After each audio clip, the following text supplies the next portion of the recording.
Merci, bienvenue. Aujourd'hui, on fait le point sur le petit point news hebdo gaming de la semaine. Je vais vous présenter 3 news, dont une grosse que je présenterai à la fin. Ça concernera Sony, plus précisément la PlayStation 5 et ce qui l'entoure. On va commencer par la première news ce soir. New World sur PC, le nouveau MMO de Amazon Games qui va sortir. On a eu un bref trailer encore cette semaine. Alors le jeu, je sais pas si je peux vous le présenter ou pas encore. Il faut savoir que ce jeu va être distribué le 31 août prochain. Donc c'est un jeu qui mélange PVP et PVE. Il n'y a pas de forme de classe habituelle comme dans tous les MMO. C'est vous qui façonnez vos stats, de comment vous voulez jouer, marteau, deux mains, etc. Ça, c'est vous qui le façonnez vous-même. On récapitule un petit peu, on aura de grandes batailles avec des invasions surnaturelles PVE et des sièges de forteresse PVP avec plus de 100 joueurs en simultané sur le champ de bataille. Des combats de style action RPG, hein, comme dans tout MMO, ça change pas. Système de combat viscéral et difficile qui mettra les joueurs directement en contrôle, donc voilà, il faudra vraiment savoir gérer sa classe, ça demandera un petit peu de skill. La progression des personnages sans classe, comme je vous disais juste avant, des systèmes sociaux et des riches mécaniques de crafting, donc voilà, c'est vraiment le crafting qui se mettra en place dans ce jeu, qui rendront le jeu, comme ils disent, presque infini. Bon, il y aura toujours une limite, hein, mais qui rendront le jeu pour les fans de PvP et PvE. Et bien sûr, on sera dans le monde de Aeternum, donc une terre vaste, diversifiée, dangereuse, donc qu'on pourra explorer. Et le jeu sortira pour le 31 août 2020. Voilà pour cette première news, j'espère qu'elle vous a plu.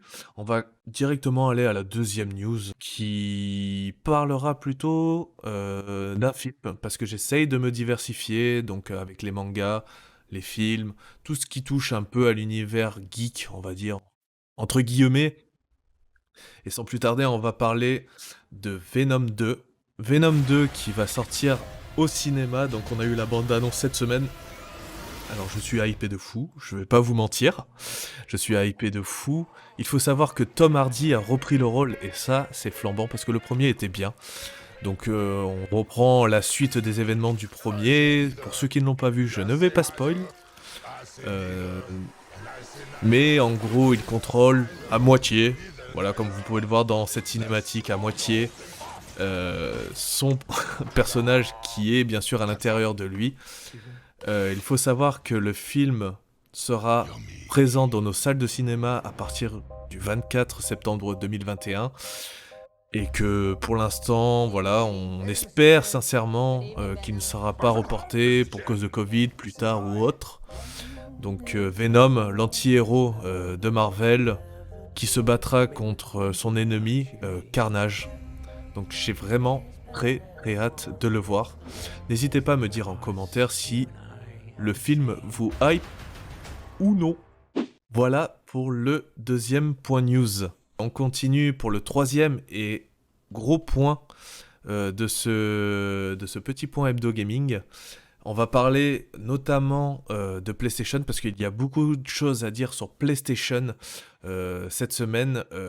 Il faut savoir aussi que cette semaine, il y a eu les 20 ans de Xbox. J'en parle pas parce qu'ils ont offert un fond d'écran. Vous l'aurez sûrement sur l'hebdo gaming à partir de lundi, midi et quart. Voilà, donc ils offrent un fond d'écran de la première Xbox pour tous ceux qui ont la Xbox Series X et S.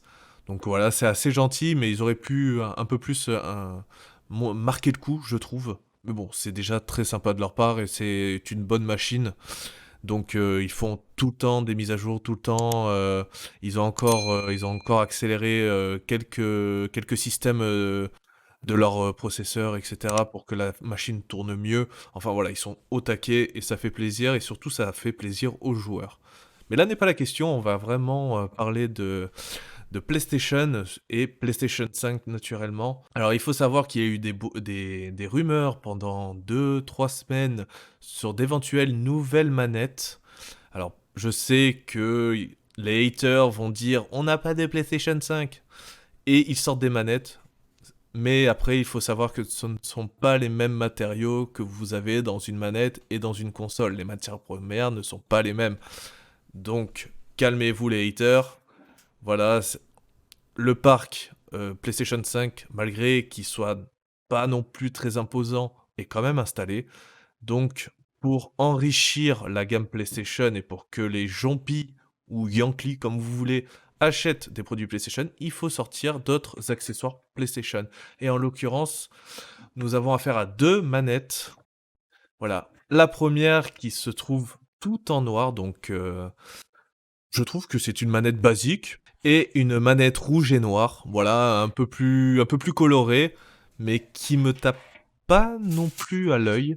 Donc n'hésitez pas à me dire en commentaire quelle manette vous préférez ou si vous ne préférez pas les deux. Moi, la manette noire me satisfait. C'est très basique, c'est très générique, mais ça fait le taf.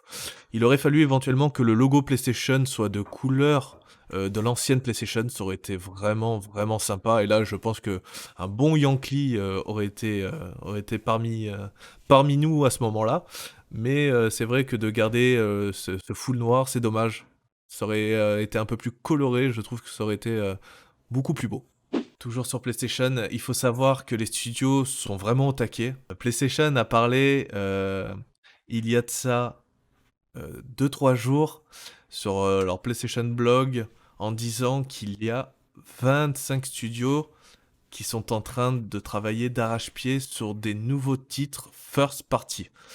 Alors, les first party, j'ai pas besoin de vous les présenter, ça va être des God of War, des Horizon, des Ratchet Clank, des Uncharted, The Last of Us, voilà, ça ce sont des jeux first party. Il y a une variété incroyable en provenance de différentes régions, des grands, des petits et des genres différents. Voilà ce que PlayStation a dit pour ces jeux, donc on aura bien évidemment des triple A, des jeux indépendants, des jeux double A, voilà, on aura un peu de tout.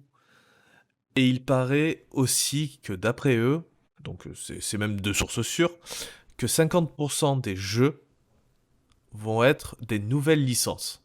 Et ça, c'est quelque chose à retenir parce que sur 25 jeux annoncés en first party, donc ça va se dérouler dans plusieurs années, hein, au fur et à mesure, il y a quand même une bonne dizaine de nouveaux jeux qui vont être de nouvelles licences. Et ça, c'est quelque chose à noter parce que ça va peut-être faire du mal à Xbox. Alors peut-être que Xbox va sortir du bois à côté qui nous a encore rien dit. Donc on va voir par la suite hein, comment Xbox va répondre. Mais en tout cas, je suis très très impatient de pouvoir savoir quelles sont ces nouvelles IP qui vont vendre, à mon avis, des palettes de PlayStation pour la suite des années à venir. Et alors là, j'ai une bonne et une mauvaise nouvelle pour le dernier petit point sur PlayStation 5 et PlayStation 4, bien évidemment. Il faut savoir que Horizon qui doit sortir cette année, eh ben il sort cette année, voilà. Non, voilà, c'est le suspense assez duré apparemment. Alors d'après Jason Schreier, vous savez, le journaliste qui travaille pour Bloomberg et qui est très très OP sur toute news d'actualité, a eu quelques réponses et tient à dire sur Twitter que le jeu normalement sera toujours prévu pour cette fin d'année. Donc on avait une date, je crois que c'était 24 septembre dans ces eaux-là, c'était en septembre en tout cas. Je vais pas dire de bêtises, donc je vais simplement dire septembre. Donc voilà, le jeu est toujours prévu pour septembre, même fin d'année, peut-être qu'il a été décalé pour le Covid. Donc pour l'instant, on n'en sait pas plus, mais je pense que Sony prendra la parole en juin, après ou avant le 3, pour pouvoir nous en dire plus sur la suite de Horizon qui m'a l'air juste majestueuse. Et on espère sincèrement que le jeu en vaudra la chandelle. Contre, mauvaise nouvelle apparemment, God of War qui devait sortir pour cette année, donc fin 2021, d'après Jason, pardon, le jeu serait repoussé. Donc le jeu serait repoussé pour 2022. Bon après, je vais pas vous mentir, on a eu qu'un bref trailer, comme vous pouvez le voir, d'un logo simplement. Et malheureusement, le jeu est repoussé pour 2022. Bon, je m'en doutais un petit peu parce qu'on n'a pas eu d'image, sachant que le jeu sort dans moins d'un an, ça pue un peu du cul. Donc, mais bon, je préfère qu'ils prennent du retard et qu'ils fassent quelque chose de bon, une suite très bonne avec des boss gigantesques, une histoire à couper le souffle, qu'ils se précipitent et nous donnent de la mauvaise qualité pour cette suite de God of War. Donc après, à voir par la suite si cela est vrai ou pas. Donc voilà, le petit point hebdo gaming est terminé. Je vous remercie. N'hésitez pas à aller dans notre bio Twitch et dans la page juste en dessous sur YouTube pour nous suivre sur les réseaux sociaux. Je vous fais de très gros bisous et je vous dis à la semaine. Ciao. Et je crois que j'ai dit à la semaine, au lieu de dire à la semaine prochaine, putain, je suis un débilus.